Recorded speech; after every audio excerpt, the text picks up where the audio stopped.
कोई देन नहीं है, निराकार परमात्मा। पिछले 10-12 साल से जो पत्रकारिता के क्षेत्र में काम कर रहे हैं, सेवाएं कर रहे हैं, और जो जुलाना के अंदर इन्होंने टीवी चैनल में भी है, पंजाब केसरी में भी है, कहीं जैसे संभाल रहे हैं।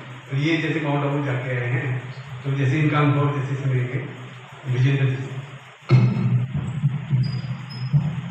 और जैसे ही अश्विनी भाई का एक मैसेज आया था कि माउंट आबू में कार्यक्रम में पत्रकारों का आपको वहाँ जाना है, तो ये ईश्वर की जो है कृपया थी, इनके माध्यम से जो हम तक आई और वहाँ जाने का मौका मिला।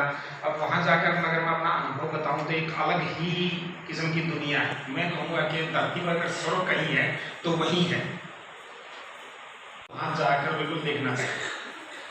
यहाँ हम एक इस तरह के चक्कर में फंसे हुए हैं जहाँ निकल ही नहीं पाते। अगर वहाँ जाएंगे तो आपको परमात्मा का जो अनुभव होता है, और वो जगह जो है मैं अपनी बताता हूँ, उस जगह के गेट के अंदर जाते ही एक ऐसा महसूस होता है जैसे वहाँ इतनी एनर्जी शरीर को मिलती है कि आप बस वो अनुभव ही एक अलग है। बाकी वहाँ जाकर बहुत अच्छा लगा, और मैं टीम से काफ़ी साथियों के साथ पहली बार माउंट आबू में उस कार्यक्रम में हिस्सा लिया था। और अब मेरी इच्छा है कि जब भी वहाँ कार्यक्रम होगा तो और बात पता नहीं, मैं जरूर जाऊँगा। कि हम सामने वाले से क्वेश्चन दागते हैं, बड़े गुस्से में हो गए, ताकि हम उसको पहले से दबा लें, लेकिन उसके बाद जो है ना मन में एक शांति ही है। किसी से भी किसी तरह की कोई बात करनी है तो बस वो चाहे कितने में गुस्से में हो, लेकिन हम बड़े आराम से बात करें। एक अलग परिवर्तन वहाँ देखने को मिला। यहाँ के समाज में जो हम उसको दोहरा रहे हैं या अपने ऊपर लागू कर रहे हैं, तो एक अलग ही अनुभव है। जैसे मैं अपना बताऊं कि हम जब भी बात करते थे तो बड़े गुस्से में और अगले के ऊपर इस तरह बात करते थे कि हम अपनी बात उसके ऊपर थोप गई। तो अब वहाँ से आने के बाद एक मन में एक शांति सी है, जो तूफान की तरह वो हवाएं उड़ती थी, अब वो कुछ नहीं है, बिल्कुल शांति है। सामने वाला गुस्से में हो या शांत हो, हमें शांत रहना है। ये वहाँ सीखने का मिला, बहुत अच्छा लगा। अलग अलग लोगों से मिले, पूरे भारतवर्ष से तरह तरह के लोगों से मिलना हुआ, अनुभव बहुत अच्छा रहा उनका भी और हमारा। एक बार फिर आप लोगों का धन्यवाद जो हमें यहाँ बोलने का मौका दिया। बहन विजय जी, विजय भाई जी,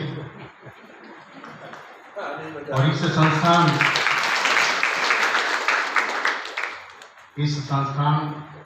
की देखरेख या आप लोगों को मोटिवेट करने के लिए जिस प्रकार से बहन जी कुमारी जी यहाँ आपका मार्गदर्शन कर रही हैं, मैं इस परिसर में, इस प्रांगण में पहुँच के अपने आप को धन्य समझ रहा हूँ कि आज एक ऐसी जगह, एक ऐसी संस्थान में पहुँचा हूँ जहाँ हमें मनुष्य जीवन क्यों मिला है।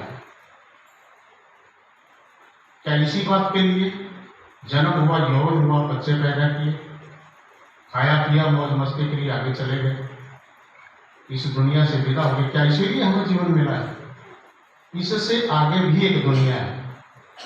माफ करना, मैं वही पहुंच रहा हूं, ब्रह्मकुमारी का आपका जो आश्रम था, हेड ऑफिस था, उसके ऊपर ही अपने आप को ले जा रहा हूं।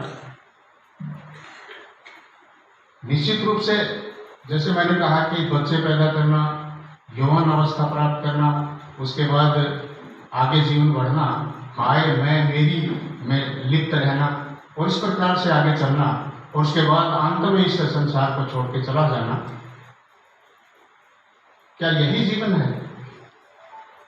इन सारी बातों का खुलासा मैं समझता हूँ मुझे तो वहां जाकर के हुआ है। इससे आगे भी एक संसार है, इससे आगे भी एक दुनिया है।